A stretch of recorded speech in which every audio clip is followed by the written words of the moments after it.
This is a special weather statement from the National Weather Service. A line of snow showers will affect northern Richland, Seneca, Erie, Medina, Sandusky, northern Crawford, northern Wayne, Hancock, Lorain, Trumbull, Portage, Huron, Mahoning, southern Geauga, Cuyahoga, northern Ashland, northern Wyandotte, northern Stark, Summit and Wood counties until 10:15 p.m. Eastern Standard Time. At 8:47 p.m. Eastern Standard Time, radar indicated snow showers along a line extending from near Lakewood to near Bowling Green, moving south at 15 miles per hour.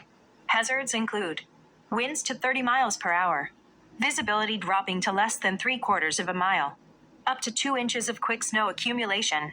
Locations impacted include Cleveland, Akron, Youngstown, Lorain, Elyria, Warren, Findlay, Bowling Green, Medina, Sandusky, Ashland, Tiffin, Norwalk, Fremont, Fostoria, Ravenna, Western Vermilion, Upper Sandusky, and Bluffton.